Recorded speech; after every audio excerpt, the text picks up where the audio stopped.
Leerlo me generó incomodidad. Por momentos no sabía si lo que me estaban planteando era una utopía o al contrario, si se trataba de un engaño en las narices de todos. ¿Cómo están? Bienvenidos a Audiolibros ¿Por qué leer? Mi nombre es Cecilia Bona. Yo soy quien les lee todas las semanas, acá en esta lista, un cuento de un autor contemporáneo, de un autor clásico, de autores locales, de autores de otros países que no sean Argentina, mujeres, varones. Tenemos de todo en esta lista que está llegando ya a los 300 episodios. Es una locura la cantidad de material que hay y todo es gracias a los oyentes, por supuesto, y también les quiero agradecer a las personas que aportan, porque esta lista es fruto del trabajo, no solamente mío, sino también de Dani Fernández, Dani Rap, quien se encarga de hacer la edición del episodio, así que todas las personas que tengan ganas de sumar económicamente nos va a ayudar un montón. Pueden entrar a porqueleer.com/patrocina y fijarse cuáles son las distintas formas de sumar al proyecto. Bueno, arrancaba con esto de plantearles mi incomodidad con respecto al cuento, porque entiendo que es lógico que les pase también mientras lo están escuchando. Este es un cuento que se llama La huelga, de la autora Beatriz Guido. Fue publicado en la antología Estar en el Mundo de 1950, pero yo lo estoy leyendo desde la antología La Terraza, que publicó el Fondo de Cultura Económica en el año 2023 a propósito de una especie de reivindicación de la obra de esta autora rosarina, argentina, que por momentos tuvo una carrera con bestsellers, pero que después cayó en el olvido. Creo que es una autora para investigar su biografía porque da para charlar, para profundizar, para hablar sobre una época de la literatura argentina y también, en este caso, yendo puntualmente al cuento, nos invita a conversar acerca de en qué lugar estamos parados ante los distintos planteos sindicales, generacionales, patronales, políticos. Es como muy interesante en ese aspecto. No voy a decir nada más. Después lo conversamos.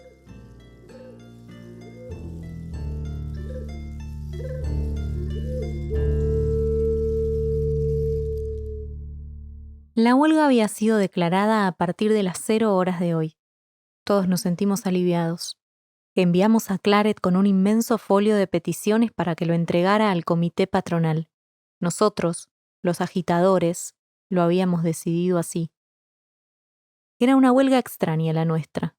En nuestro ingenio, el mejor instalado de la región, los patrones creían que el hombre se domina como las bujías del segundo piso, teniéndolas constantemente aceitadas. La rebelión y los ideales que agitan nuestra época se detenían ante los sólidos portones de la fábrica y el corazón de los obreros, demasiado felices. Teníamos un hospital de largos ventanales, campos de deportes, seguros de vida, de trabajo, de accidentes. También había un seguro de almas, nuestra iglesia. Ni hacinamientos, ni torturas en nuestras casas, casi bellas. Era una fábrica distinta. Un demos regido por la tolerancia partidaria. Nuestras demandas eran de efecto inmediato. Ellos temían, con horror, los desequilibrios de clases. Protegían para protegerse. No pasaba semana sin que tuviéramos una conferencia ilustrativa sobre la amistad patrono-obrero. Si tiene un problema, consúltelo con el señor Moronel, se leía en grandes carteles. Moronel era uno de los dueños. Pero lo más angustioso era un gran afiche sobre la destilería. Un obrero herido era curado por una mano redonda y una cara lustrosa que representaba a uno de los señores Moronel. Otro, un funeral mísero, un cortejo fúnebre de 4 o 5 personas, y entre ellas los patrones llorando a gritos. Qué desesperada propaganda para evitar el fantasma. Y mucho habían conseguido. Los obreros se sintieron señores, y la esencia de serlo diametró sus vidas. La gran distancia del ingenio a los centros humanos anulaba toda preocupación de extrafrontera. y los patrones se encargaban de que solamente llegaran al ingenio los monos o páginas cómicas de los periódicos dominicales. Así crecimos Claret, Picardo y yo. Somos hijos de obreros. Buenos días, señor Juan, debíamos decir a la salida de la escuela. Esta escuela la donó el señor Moronel. Dios bendiga al que donó esta iglesia. Moronel, Moronel, Moronel, Moronel. El patrón, los buenos patrones, los maravillosos patrones. Así transité por mi infancia, la O de Moronel persiguiéndome por las calles, alargada en las pesadillas, débil y resfriada en las convalecencias. Mi infancia de obrero. El niño obrero desprendido de la unidad del proletariado universal. Nosotros, los obreros más felices del mundo. Así crecimos Claret, Picardo y yo. No sé por qué nuestros padres decidieron, terminada la adolescencia, enviarnos a estudiar a X. Ahora hubiera preferido no salir nunca del ingenio. Somos espantosamente desgraciados. En X nos recibieron los hombres. Supimos que los ingenios y las fábricas del mundo eran distintos a los nuestros, que una guerra espantosa agitaba el mundo y que los hombres se agrupaban en distintas banderas de credos e ideales. La vida en tropel nos invadió los párpados y nos vimos las horas asomadas a nosotros mismos, desesperados ante esa humanidad que desconocíamos. Ah, cómo habíamos vivido tantos años distantes del hombre. Ahora el otro, ese ser que compartía nuestro cuarto, estaba deshecho de angustias y nada habíamos sabido de él. Los novelistas rusos nos desgarraron. Dormíamos aliviando a Sasha Legulev y la vida del hombre fue nuestro credo. La vida del hombre, de ese hombre que habíamos ignorado por tanto tiempo, fue nuestra existencia torturada y nueva. Sentimos la humanidad sin tiempo, al hombre solo, solo. 5 años de angustias, 5 años de la adolescencia más transida del dolor humano por ser demasiado felices. Habíamos crecido separados del resto del hombre. Cuando regresamos al ingenio, traíamos en el alma el exilio de Ehrenburg, la epopeya de Mayakovsky y un retrato de Lenin. Las calles asfaltadas y sin barro sintieron nuestros pasos. Los portones se abrieron inconscientes de la fragilidad de sus cimientos técnicos. Ah, ya verían estos hijos del pueblo, desprendidos y encerrados detrás del portón, escollera de los vientos del mundo. Comenzamos a escondernos. No quisimos saludar a los Moronel y hablábamos en voz alta de reivindicación social y otras cosas que trajimos en las valijas. Discutimos con nuestros padres que decidieron enviarnos de nuevo a X. Los patrones no lo permitieron, temiendo que nos convirtiéramos en ídolos ausentes. Pero la verdad era que no nos daban la menor importancia. Mientras tanto, Claret, Picardo y yo creábamos nuestro plan. Lo primero debía ser sacudir a los obreros y hablarles de lo que era la humanidad de extrafrontera. Debíamos incitarlos a la rebelión. ¿Pero contra qué? Eso era lo más terrible. No teníamos nada de qué quejarnos. ¿Cómo hacerles entender a los obreros que los patrones no hacían otra cosa que protegerse? Y así iban transcurriendo los días. Sin esperarlo siquiera surgió el motivo. Belisario Cuesta, bebedor de profesión, hizo saltar una máquina e hirió a un obrero en estado de ebriedad. Previa indemnización, fue despedido. Pero debemos decirlo, Belisario Cuesta estaba cansado del ingenio y hacía mucho tiempo que deseaba irse a Buenos Aires. No nos dijimos nada, pero a Claret, a Picardo y a mí nos invadió una felicidad extraordinaria y por primera vez el pulso y la sangre marcharon con la vida. Belisario Cuesta no podía ser despedido. He aquí el motivo. Nuestras voces llenaron las plazas sin ámbitos, y nuestros ojos dibujaban, sumando y repitiendo los pocos hombres curiosos que se reían de las sombras que construíamos. Obreros ahorcados balanceándose en los faroles de las esquinas, burgueses patrones persiguiéndonos, calles sin asfalto, nuestras voces levantando un descampado sin formas, borrando la iglesia y el hospital. Les presentábamos la otra humanidad, aquella que no estaba detenida en las categorías angélicas del ingenio. Claret se ubicó en la Plaza del Norte y su voz se encontraba con la mía y con la de Picardo cercando la ciudad. Nuestras voces, nuestras vidas, arrojando por los 4 vientos a los obreros felices. ¿Qué pedíamos? Belisario Cuesta era solo un nombre. Nosotros queríamos huelga, huelga. Queríamos sentirnos obreros, dolernos en la angustia universal, injusticia del hombre para con el hombre, detenida hábilmente en este ingenio del norte. Al principio nadie quiso oírnos, sobre todo las mujeres. Les espanta todo lo que sea peligro, inestabilidad. Huelga, esa era nuestra bandera. Ser obreros, no accionistas de patrones. Agradecer por la escuela, la iglesia y el hospital en todas las edades del hombre. Morir con el llanto comprado de los Moronel. Claret leía versos revolucionarios que compusimos con cantos. Yo, menos poeta y más cerebral, les hablaba de las teorías de las sociedades modernas. Picardo lloraba al relatar los episodios de las noches de San Petersburgo. Todos nos miraban con pena y sin odio. Éramos un nuevo espectáculo. Pero en el momento en que los aburrimos y los cansamos, accedieron a declarar la huelga. Y así fue como, a partir de las 0 horas de hoy, declaramos una huelga por 24 horas. ¿Pedíamos mejoras? ¿Cuáles? No las recuerdo. Solo sé que fue el instante más feliz de nuestra vida. Vestimos de negro y Claret, pálido como la muerte, fue destinado para que llevara el mensaje a los patrones. Esto fue a las 0 horas del día de hoy.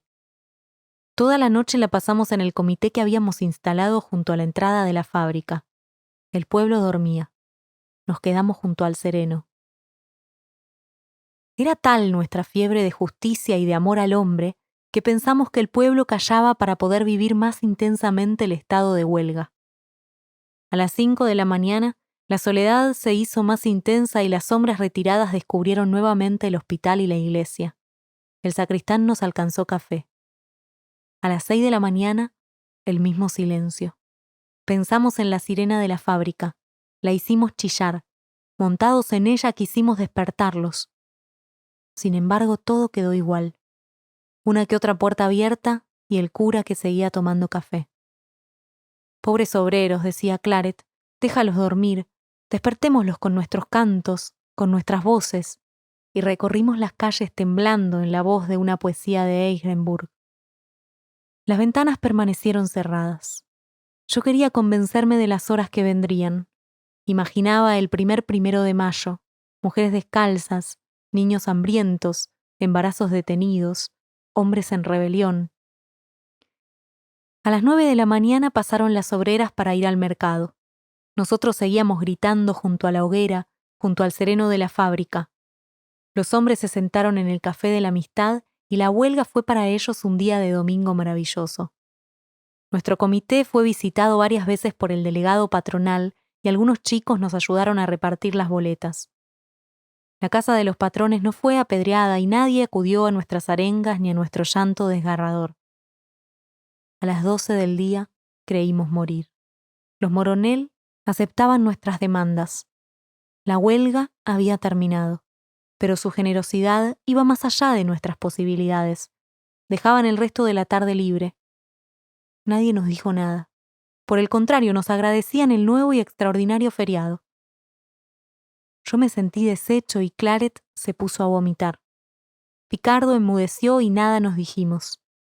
Se levantó el comité y el sereno nos ayudó a despejar la entrada de la fábrica. El pueblo se volcó en el cine.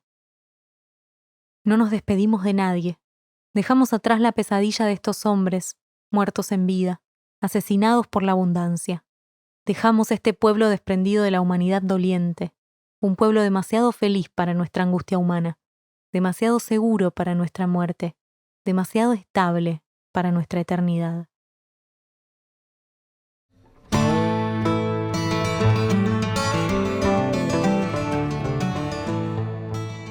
Esto fue La Huelga, un cuento de Beatriz Guido. ¿Cómo les cayó la historia? hay una cosa muy interesante que es el planteo del principio del cuento, que por ahí no se lo acuerdan, los invito a que lo vuelvan a escuchar. Tiene que ver con el planteamiento de las distintas cosas que ellos evalúan negativas de esta empresa que los Moronel mantienen al día y cómo hacen para tener a toda la gente contenta a punto tal que lo mínimo que tienen los satisface, porque no necesitan saber de los problemas de los demás para sumarse a la lucha y mucho menos necesitan que alguien les plantee que lo que tienen no es suficiente y por lo tanto tienen que luchar. Y lo mismo pasa si analizamos la historia al revés. Son los obreros, estos 3 muchachos que conocen lo que pasa por fuera de los muros del ingenio, que, contagiados por ese fervor mundial de lucha y de protesta a favor de los derechos de los trabajadores, vuelven a querer instalar una idea que a los demás no les parece para nada lógica y ellos entienden que sí o sí hay que vivir a partir de esa lógica. Insisto con lo que les decía al principio, este cuento me parece espectacular para plantear la literatura como incomodidad.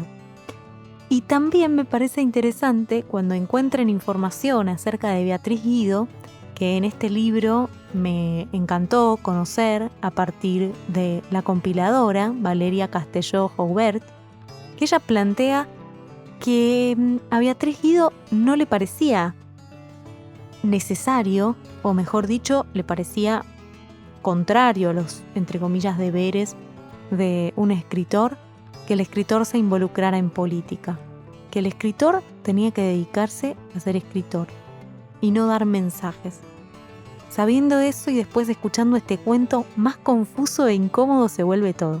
Espero que habiten esta incomodidad y que si quieren vuelvan a escuchar el cuento para reacomodar algunas ideas. Gracias por supuesto a Dani Fernández, Dani Rap, Activando Producciones Proyecto. Esas son sus 2 cuentas de Instagram para que lo busquen, lo sigan y también lo puedan contactar para que los acompañe en la edición de su podcast o de su producto auditivo. Y por otro lado, vuelvo a invitarlos a pasar por la descripción de este episodio, dándole me gusta, suscribiéndose, poniendo estrellitas y entrando a porqueleer.com/patrocina van a encontrar distintas maneras de sumar su granito de arena económicamente hablando a Por qué leer. Les mando un abrazo enorme. Hasta la próxima lectura. Chao.